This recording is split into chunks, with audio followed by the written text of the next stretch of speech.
Welcome to the Academy of Esports Podcast. I'm your host, James O'Hagan. I'm here with Dr. David Amirrezvani in New York City. He's an esports doctor. David, thank you for being on the podcast. Thank you for having me. I appreciate it. So being in New York City is kind of a hotbed right now in the esports world.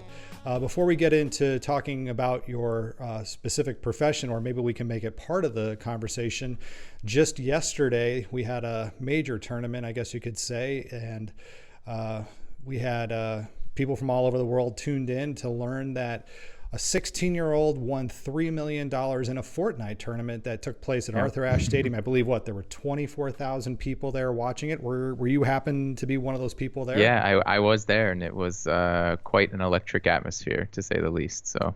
And it wasn't like he just came in and just tried out. I mean, he had to win 6 matches that day, but there was also a lengthy process to get qualified even for this. Yeah, absolutely. But one thing I did see today is that he actually the 16-year-old pulled down more from this tournament, $3 million, than Tiger Woods did from winning the Masters tournament. That's true. Yep.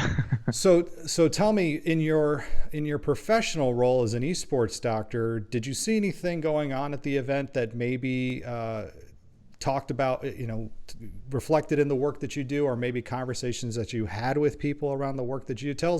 I guess I could say, tell us a little bit about what it is that you do as an esports doctor. Yeah, definitely. So my goal over the past couple of years that I've been shifting towards more focusing on esports, I think, my traditional work is in traditional sports medicine and performance and rehabilitation and things of that nature, working with traditional athletes to kind of optimize their performance and injury prevention and those types of things. But, kind of with my background of just as a gamer my whole life, trying to combine those two passions has really been a project that I've been working towards building over the past couple of years. And I think there's a lot of similarities that we find between traditional sports and esports, even from a performance perspective, but then there's also plenty of differences as well. Mm-hmm. I think, with yesterday at the Fortnite World Cup here in New York City, I think that there was, one of the players that they had interviewed during the event actually came on stage, and they were interviewing him about the tendonitis in his wrist that he was experiencing leading up to the Fortnite World Cup. And they kind of asked him how he was managing that. The answer that he gave everyone, unfortunately, from my standpoint, I wasn't super thrilled about, just because he kind of just said that he was almost brushing it off and kind of just pushing through and dealing with it. But obviously, we know from a competitive standpoint that's going to massively affect his not only physical performance but his mental performance as well, given that he is likely going into the competition feeling that he's at a disadvantage, right? So needless to say, he whether it was correlative or not, he didn't perform as best as he potentially could have, and that was could be one of the limiting factors there. So I think that there's a lot of these issues that take place amongst esports athletes right now, but whether they're being dealt with properly or whether the attention that they need or the care that they need is being addressed the right way that's still up in the air. Well, I just had an interview with Dr. Chris Haskell of Boise State University, and he said as part of their programming, they're only allowed to work with their students for 20 hours a week, and that includes practice and competition. But we know that there's kids and adults who will do more than that. Just like in traditional sports, there's the people who will go to their football practices and follow the regimen exactly as prescribed, and there's those who will spend extra time in the weight room, do extra training on their own, extra film time. So I guess for somebody who did, like in a situation like that, who did have tendonitis of the wrist or something like that, because again, we're talking about a competition where they're playing an extended number of hours, especially leading up to this, because they're trying to prepare. What are some of the things that those who are competing can do as part of their regular regimen to make sure that they're keeping their bodies in check and not overexerting, overdoing it in ways that we're just figuring out now?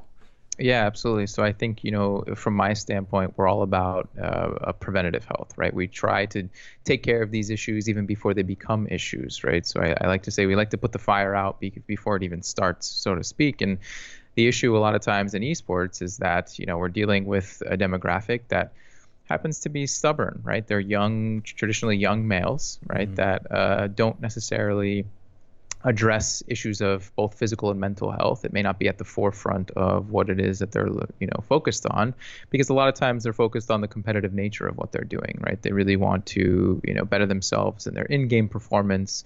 But kind of like you mentioned earlier, that's sort of taking a shift currently, where there's a lot more performance coaching involved. There's a lot more mental aspects of things, physical exercise, and these types of activities that surround, let's say, traditional sports are now being applied more so to esports. It's tough, an instance like this, and I've had instances where even professional players or organizations will kind of reach out, essentially at a point where it's almost too late to even do anything about the issue at that current state. But they may say, hey, we have a really big event coming up this weekend, and we have this player who's, suffering from a lot of pain, right? Or dealing with a lot of anxiety or mental issues or things of that nature. And I kind of just have to put my hands in the air and say, hey, let's try to address this for, moving forward. But as it stands currently, they're not going to see, an overnight difference or within 72 hours that can really make a difference in this. So I think, the more that these types of circumstances take place, it's unfortunate that they take place to begin with, but if anything, it can shed light on the fact that these issues are becoming more and more apparent, and these preventative infrastructures need to be in place at the the high school and middle school level, at the collegiate level, at the professional level, so that we're again putting the fire out before it even starts, so to speak. And the only reason I laughed when you said, we've got it, when you said set up the scenario as we have a competition this weekend. I've done physical therapy before, and physical therapy doesn't take a couple of sessions to fix anything. Right. It's a prolonged process. And even for our students in our schools, those kids who will come to you, we get them all the time who will come to you on the last day before the semester ends and say, hey, I have an F. How much extra credit do I need to do in order to get my grade up? Can I still pass this? Right. And so it is a mindset when we're talking about having our bodies prepared to compete, can carry over into the classroom, can carry over into other things, because now you start thinking more as you're saying, think proactively and not reactively like a lot of people may do. Now, in your job, I'm going to guess then as esports has started to grow in the United States and around the world, I'm going to guess that business has been busy with all of this. Mm-hmm. Yeah, so I think that it's good that we're having the conversation, right, and that people are paying more attention to these issues that are taking place. I still think that it's potentially not enough, and I think that there's several limiting factors to that. I think that when we compare traditional sports to esports, right, let's say we were to have a soccer player who is dealing with, let's say, an ankle injury or whatever it may be, or working through an injury, there's only a certain number of hours a day that this soccer player can perform the actual practice of soccer, right? He may need other individuals to participate. He may need to be at a field. He may need equipment, whatever it may be. The readily accessible demand of his sport is such that it's not that, right? When we compare esports, for instance, I could be at home, I could be a weekend, I could be 2 a.m. or 2 p.m, and my esport is easily accessible, right? There's always players around the world that I can practice with. I have my equipment, so to speak, usually set up already, and it's always on demand, right? And so that's where we tend to find issues of burnout and fatigue and exhaustion and overuse type injuries or repetitive strain type injuries because of this exact reason. I think that unless an esport athlete is aware of the implications of the overuse or the over practicing or burnout that they could potentially be susceptible to, they're not going to take these precautionary steps. And that's essentially my goal, is to just raise more awareness surrounding these issues so that it's kind of common practice to say, hey, sure, let's practice for 2 to 3 hours a day, or whatever it may be, like we would traditional sports. But there's all these other areas that surround traditional sports as well. Like to your point earlier, let's review film. Let's talk about strategy. Let's exercise. Let's talk about mental coaching, and let's optimize sleep hygiene. all of these different things that can influence performance and longevity of their careers are the types of things that we need to be more aware of. Yeah, I was going to ask, and maybe this is a loaded question, but when you see somebody who goes from just having a sedentary gaming lifestyle, we shall say, where they're so focused on just playing hour after hour after hour, and they start to incorporate some of these strategies that you're suggesting, have you seen firsthand any of the benefits of doing that? I know that for some, they may be skeptical because this is, I guess, an American mindset. I know as well too. You look at East German or Russian weightlifters, especially in the 80s or 90s, whether they were using anything else to help their performance, we shall say, but their training regimen wasn't, hey, if in order to do this, we need to get better. They understood rest and things like that. Well, the American mindset was, you just got to do more and more and more and more. Right. Yeah. So have you seen some of these simple tweaks making big differences in the performance of anybody you've worked with? Absolutely. And that's what makes, doing what I'm doing so enjoyable, is that the immediate effects of just modifying a couple things, whether it's from an ergonomic standpoint, whether it's from a hydration standpoint, a nutrition standpoint, sleep hygiene, we usually try to focus on the one area that needs the most improvement and tackle that one thing at a time. Sometimes it's tough, to your point exactly, where we take someone who, is an esport athlete or a longtime gamer. These types of individuals don't necessarily have the intuitive mindset towards health and wellness, right? It's not something that comes naturally. Mm-hmm. For some, it may be, though. And so starting with baby steps is huge. And even in those types of circumstances, we're seeing almost immediate benefits, whether it's, again, optimizing sleep hygiene or nutrition or even just regular exercise at a very basic level, makes massive improvements in both their overall mental health, but obviously their physical health as well. And is there one, if you said one thing, if there was one thing everybody could change or should change in their habits, again, coming from, say, a sedentary gaming lifestyle, if you will, what would be the first thing that you would say is like the number one most important, got to do it every day, and if you don't do anything else, sort of thing? Sleep. And not just sleeping in the sense that we need to sleep every day, because that's an obvious statement, sure, right? But it's optimizing sleep. And I think that is the most, even in traditional sports, I would answer the question the same way, right? If you would ask me the same thing for a traditional athlete or an esports athlete, I would say sleep is kind of the fundamental basis for a lot of we do. If we're not having optimal sleep, and optimal rest and recovery throughout the night, then everything else kind of falls apart from there. And it can be a potentially slippery slope. It puts us at a higher risk of physical injury. It puts us at a higher risk for mental fatigue, anxiety, exhaustion, these types of things. So optimizing sleep is huge. That's obviously, we're not to say, oh, just sleep 8 hours a day and that's it, right? Because that would be too simple and I think too obvious. But things like sleeping position, sleeping ergonomics is a topic that we talk about a lot of, especially in terms of preventing any sort of neck or low back or even hip type issues.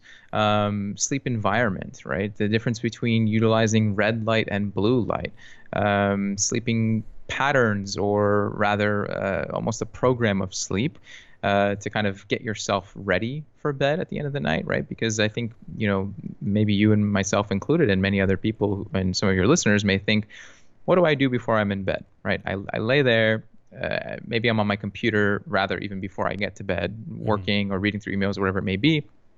And then maybe I shift to the couch and I'm watching some TV, and then I shift to bed, and then I'm browsing through my phone, scrolling through whatever, social media, emails, whatever it may be. And then suddenly I put my phone aside and then I close my eyes and then I try to fall asleep, right? And even those types of things can really cause issues in things like our circadian rhythm or our ability to even rest and into a deep REM cycle sleep. So these are the types of things that, although very obvious and apparent at the surface level, we can really dive deep and figure out ways to optimize these types of things. So we know that sleep is the most important number one thing. So I will tell you this. I did have this conversation with several of our Scholar Gamers last season, and I did bring up the idea of them getting their 8 hours, and they laughed at me. And it's a hard conversation to have with high school kids because You talk to them about homework. Well, some of them are getting 3-4 hours of homework a night. And if their school starts at 7:15 in the morning, now you're looking at, okay, so in order to get 8 hours, that means they're probably getting up around 6 a.m. to get to high school on time. And so you're looking at them going to bed at 10 o'clock at night. So what would be some of the things that you can do to at least help them, even if let's say they can't do 8 hours, we want them to do 8 hours, but we can't. What else can they do in the room? You talked about red lights, you talked about light in the room a little bit. What are some of the things we can do with that? So I think it's important to get, like you mentioned earlier, buy-in, right? And whether it's sleeping, whether it's ergonomics, whether it's exercise, whether it's mental coaching, these types of things, nutrition, we have to make it applicable and relatable to them, right? Because otherwise they're going to say, hey, why am I going to spend, an hour a day exercising when I can spend an hour a day practicing my esport? To them, that's a much more tangible benefit than exercise would ever be. But we know that even that 1 hour of exercise has massive benefits to their overall health and performance in game. So I think educating them on these types of things and getting that buy-in initially is key. If we say, hey, if you want to play at a very high level, at a professional level, you have to act in a very high way, in a very professional way. And that includes optimizing things like your sleep and your exercise and your nutrition and all that kind of stuff. So I would say specifically with the sleep, though, I think that even just setting aside, and for some, it may have to be something small, like 15 minutes, 20 minutes, 30 minutes of no electronics before bed, right? And that seems like a small amount of time, right? 10, 15 minutes, that's nothing. But it's actually very difficult in practice, right? And again, a lot of times, if let's say I'm on my phone and I'm just sitting there laying in bed for however long, and I have all of this blue light exposure taking place right before bed, it's going to really screw up my sleep cycle. And so these are the types of things that we're not thinking of. Fortunately, nowadays, there's red light filters, sometimes built into phones and monitors. If not, there's software available out there. But I think even aside from the red light, blue light discussion, I think that even just finding a moment in the day to remove yourself from any form of societal draw of social media, of the internet, of email, of whatever it may be, esports, is important, right? And it's kind of just decompress. And I think that that's a tangible thing that people can work on.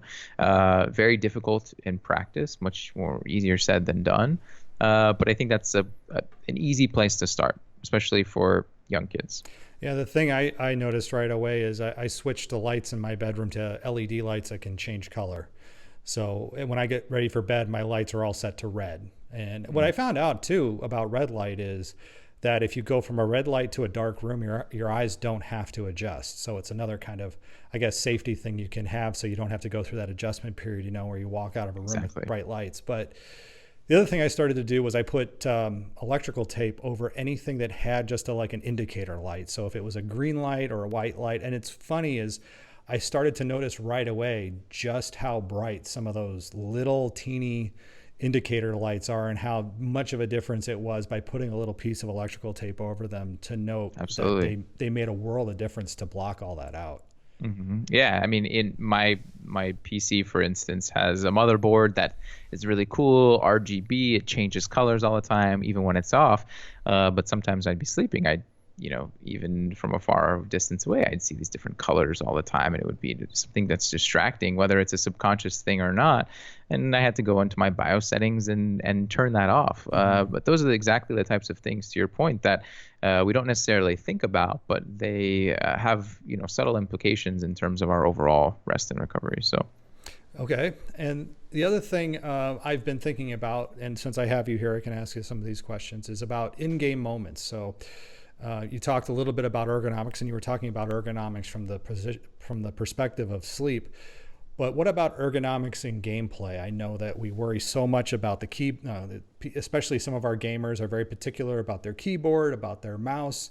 If they're looking to go buy something like that, if they're looking to pick something up, what's something they could look for, or something they should definitely avoid when they're going to purchase something like that? So when it comes to ergonomics in general, and again, it's one of those things similar to sleep hygiene, where on the surface we can kind of blanket it and give you an easy kind of way to understand it, and then much more specific implications inside of that. But when it comes to, let's say, posture, positioning, ergonomics, whatever it may be, oftentimes people get very caught up in ideal or best posture, right? And so oftentimes people ask me, how should I sit? How should I be? What is the best posture for me to be in? We kind of have this cheesy saying in the ergonomics world that says the best posture is your next posture. Right. So essentially what that means is that there isn't one ideal position, but rather to continuously move. Right. Now, obviously, in the context of esports, that can be difficult because the positions that esports athletes are maintaining are static, prolonged positions for extended periods of time. Mm-hmm. Whether it's the best posture, the best chair, the best desk setup, the best keyboard and mouse, whatever it may be, any one prolonged, static, repetitive position will lead to some form of dysfunction, whether it's deemed as the best or deemed as the worst. So, for instance, the most basic example of this could be, let's say, everyone talks about slouching and sitting upright, right? Everyone kind of has this idea that slouching is really bad for you and being in an upright position is really good for you. And while that is potentially true for most people, slouching in and of itself isn't inherently bad, right? So that's not what I've been told. We were told right. When I was told growing up, especially in school, is that slouching could, if we were slouching, we got yelled at for slouching in class. Right. And so from a biomechanical standpoint, there's nothing inherently wrong with that position. It's just one position for the body to be in. Similarly to if we were to compare that to, let's say, the elbow being straight versus the elbow being bent. Let's classify the elbow being bent as this forward kind of slouched posture with the head coming forward, the shoulders rounded, right? And the elbow straight being this nice upright posture. I wouldn't tell you ever to not bend your elbow all the way or not straighten your elbow all the way. But what I would tell you to do is, hey, don't bend your elbow for 6 hours at a time. But I would also tell you, hey, don't straighten your elbow for 6 hours at a time. So the interesting thing that we find clinically is that sometimes people who maintain really upright postures for a long period of time, let's say dancers, for instance, or let's say doormen, being in New York City, that's a very New York thing to say, yeah. Yes. So we see a lot of those, right? They happen to suffer from the same or rather similar types of dysfunction or symptoms as, let's say, your office workers or even your esports athletes who maintain seated, hunched over positions for long periods of time. And so when the people who come in and they're sitting like this, yes, we tell them that we want you to encourage a more upright posture. But the people who are upright and potentially rigid, we say, hey, we want you to be a little bit more forward. And so, again, that kind of just drives home the point that, again, your best posture is your next posture. So having variability in your movement is essential. So let's say for esports athletes, between games, even if it's something such as while you're waiting in a lobby for the next match to start or whatever it is, just standing up is helpful, right? Even better, taking a walk for maybe 5 minutes is helpful. And in just adding variability to your movement so that it's not repetitive one static posture, if that makes sense. It does. One of the theories I subscribe to is that bodies in motion are brains in motion, and that our bodies are not designed to sit all day, but we're also not designed to stand all day. And a lot of that comes from Dr. Dieter Breidecker, who studies ergonomics in Germany.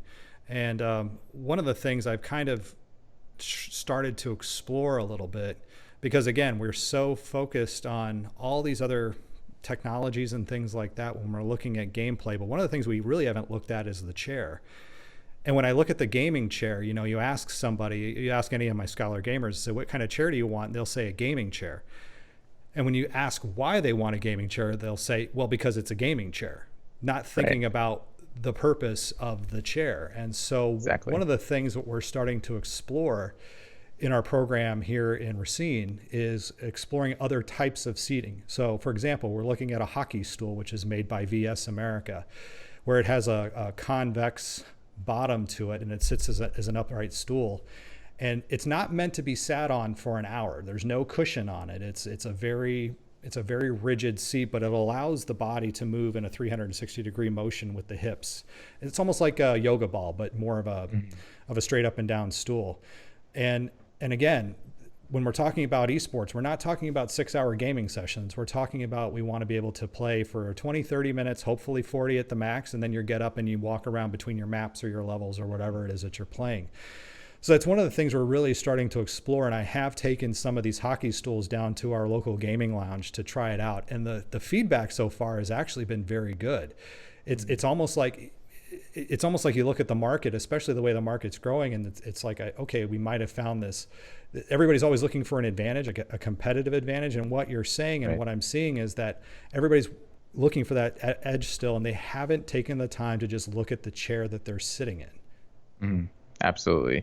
And so I guess, even to that point, let's say we were to take these hockey chairs and that would be it, right? Then they would lead to some other form of issue, right? Or dysfunction, and from a biomechanical standpoint. And then maybe we would say, hey, maybe these gaming chairs are a little bit better. And so the thing is that, again, going back to the point of, your best posture is your next posture. Whether it's the ideal, most perfect ergonomic setup, it's certainly going to help. But at the foundation of it, movement is really what's going to be key. And so a lot of times, to your point as well, a lot of esports athletes or kids will say, I want this one chair because it's made for gamers or whatever it may be. And there's a lot of them out there. If you take one of these, $400 or $500 gaming chairs and compare it to maybe a $75 regular office chair from Amazon, they're not all that different, right? And so, yes, maybe it's got some cool colors on it. It's got a nice logo on it. Maybe some of their favorite streamers use it. So obviously, just like any other market, there's some exploitation taking place there. Whether these chairs are truly designed for the best ergonomic support and stability, that's questionable. But again, the most important thing that's going to really ensure 100% that these issues don't even arise to begin with is movement, regular exercise, to your point earlier. So, and even as you talked about the business side of things, even today, I saw something about the new K-Swiss esports shoe. Yep. And I was thinking okay, I have to, first of all, I want to check this out because I want to see what it is. And it's not so much a shoe as it is a slipper. It's more of a slipper type of shoe, I guess you could say. Yeah. It's like a transformer type shoe that changes between a slipper and a shoe. Yes. And it's also got, it allows for breathability on the bottom of it. But gosh, the shoe is sold out already. Because I did look to go see how much it cost. And I think they're about 150. Reasonable. They're like about 120, something like that. 150. Yeah. So we're talking. So let's think about this. We're talking about a shoe to use while you're sitting. Right. Okay. I just wanted to make sure that. Yeah. And so, and this is only the beginning, right? We got clothes and everything else now. Yeah. Absolutely. And again, even let's say outside of esports, right? When I have patients come into me day to day, who may be suffering from neck pain or low back pain or whatever it is, a lot of times people, and I think some people are more susceptible to this than others, but there's that notion that, hey, what can I buy that's going to help me? Or what can I do instantly that's going to help me? And I guess this ties it all back to the thing that we initially talked about, right? You have the student who comes in and they say they have an F in the class and the final exam's coming up. They're, hey, what can I do in this short period of time to drastically change everything? Right. And there's absolutely nothing, right? And so whether it's a chair, whether it's a certain mouse or a keyboard or whatever it is, there isn't going to be this, one fix all type item or purchase that is available. What is going to make things sustainable and prevent injury and optimize performance and all of these things, again, movement, exercise, which is free. Right. Everyone has access to that. All you need is your human body to be able to exercise, and that's sufficient. And that's it. So I know it's not maybe great from a business standpoint or a marketability standpoint, but that's the fact of the matter. I've even been, as you talk about just the basic exercises you can do with your body, the one that I keep coming back to, everything that I read says this is the number one thing you can do is go take a walk. Absolutely. Yep. And it doesn't have to be for miles and miles and miles. It can just, Not at all. even today, I got done with work. I was supposed to go to a yoga class. I didn't want to go to the yoga class because I didn't want to be amongst people. So I just went and parked my car by the lake and I walked in downtown Racine for about 20 minutes and I felt great. That's it. And honestly, doing something like that several times a week would have massive benefits for not only, of course, your physical health, your cardiovascular health, your musculoskeletal health, but even your mental health, right? So again, you didn't want to be around people. I feel like that's a lot of us today in society, right? We want to be in a place where we can kind of decompress and kind of be amongst ourselves and just really remove everything from our thought. And going for a simple walk is gives you the availability to do that. So what about with nutrition? Do you have any tips or anything with regards to nutrition? I know we talked a little bit about hydration. Mm-hmm. So hydration is huge, definitely. And again, this, I guess, ties into, I don't know, I feel like I'm just bashing a lot of the marketing of esports right now. But one of my biggest pet peeves right now is the massive influx of these gaming energy drinks, these, gamer fuel, whether it's your whatever it is out there. Right? There's a lot. Don't worry, I'm not going to get a sponsorship from them. The Mountain Dew gamer fuel is trash, and that I don't know what lid they put on this thing or what it is. Okay, so it's it's not good. So that's I'd say probably one of my biggest frustrations is that it's a vulnerable demographic, right? We have again these young males who are ranging from ages of 12 to, let's say, 25, who are susceptible to these types of things. You put a nice flashy logo on it, you talk about how cool it is, boom, and you're selling a lot of it, right? So whether it's your Red Bull, whether it's your Mountain Dew, whether it's your G Fuel, whatever it is, there's a big influx and push for, gaming performance type energy drinks. But just like you said, they're all loaded with crap, right? So in an ideal world, I'm waiting for, a simple water sponsor maybe to sponsor the next big league. How about water? Right? Do we just get it out of the faucet? Exactly, right? Can we just, I think that would be great. And I think that would honestly something that would be really different for an organization to do if they did push some sort of campaign like that. But that's, aside from the point. But I think that esports athletes and gamers in general just need to be more aware of what they're putting into their bodies, not only from a liquid standpoint, but from a nutrition standpoint, right? You have all different types of snacks that are being marketed towards them, whether it's, and hey, I'll be the first to admit that I love Sour Patch Kids, right? But when Sour Patch Kids are a big sponsor of, let's say, something like the Overwatch League or whatever it may be, you're going to have kids who are going to see that and they're going to say, hey, you know what, I really want some Sour Patch Kids, which really doesn't help the whole vicious cycle that we keep finding.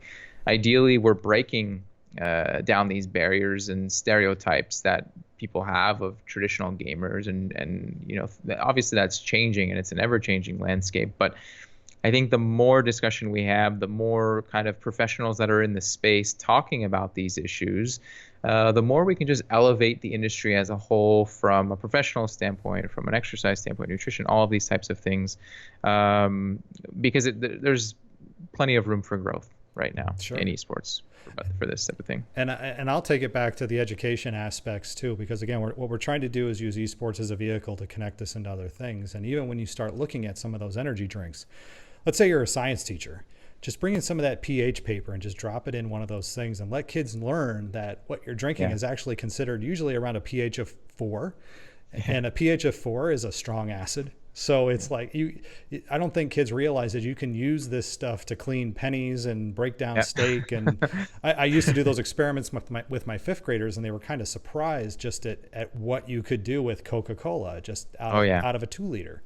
So and you live in an area where the water is actually some of the best rated in the world. I know New York, some people may find that hard to believe, but I'm convinced that it's New York City water that makes the pizza taste so good and the bagels taste so good. That's what they say. You can't replicate it anywhere else. And even in the city of Racine, we're right on Lake Michigan. We have access to one of the cleanest water supplies in the world. We have one of the best water companies. And it's funny you talk about having a sponsorship.